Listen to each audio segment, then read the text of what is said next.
making this video about tuners and lubricating open back tuners. It's all in consideration of this. I took my door off my Jeep and took the door apart and lubricated the window. The window rolls up like it's 6 years younger.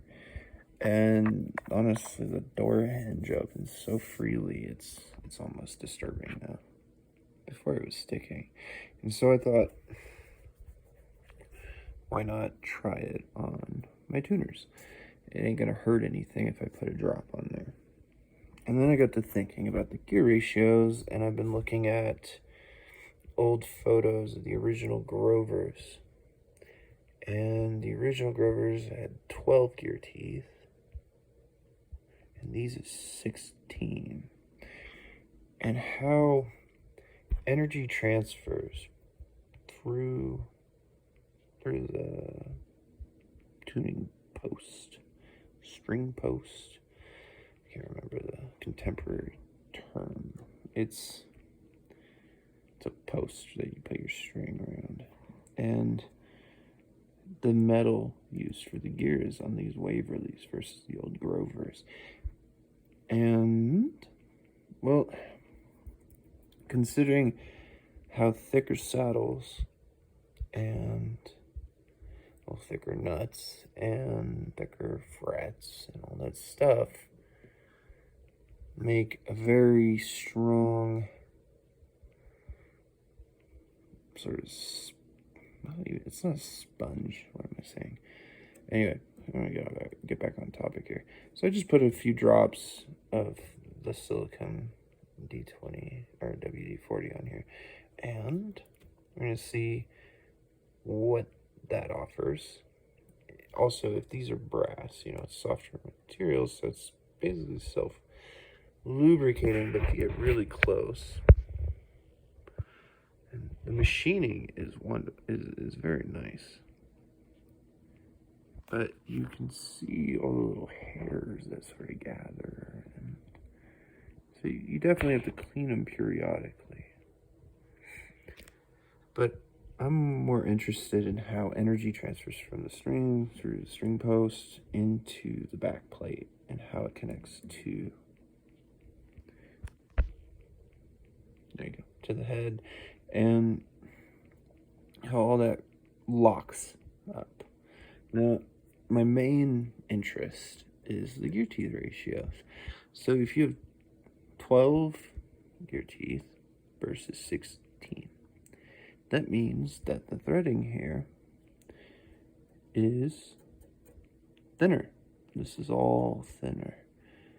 And if you have more material versus thinner material, versus having if this is either brass or bronze, or if it's plated, I don't know specifically, but the whole point is brass and bronze resonate differently than the old steel does, and so bells are typically made out of brass and bronze,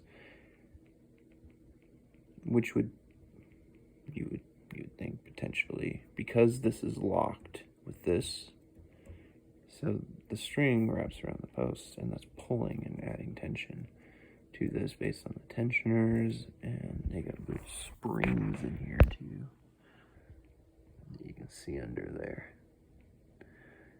and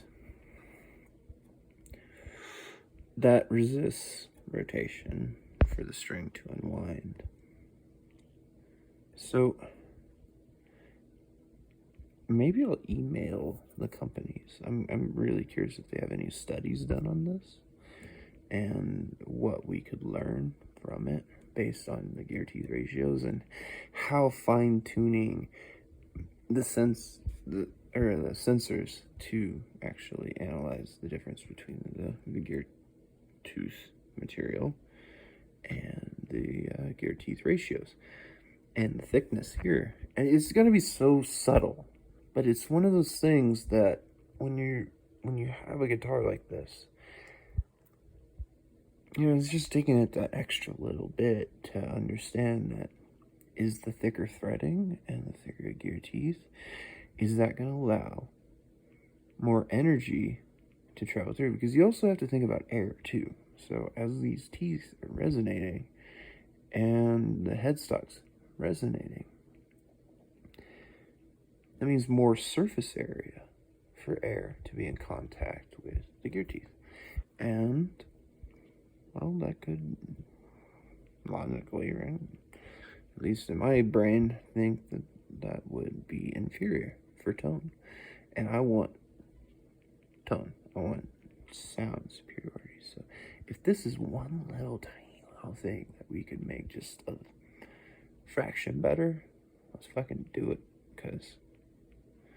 Because I don't care how easily and smooth these feel. That is not what I'm about. I don't give a shit about that.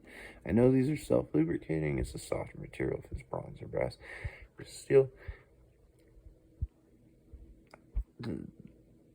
If I know that it's going to sound better and resonate more freely and lock up more solidly,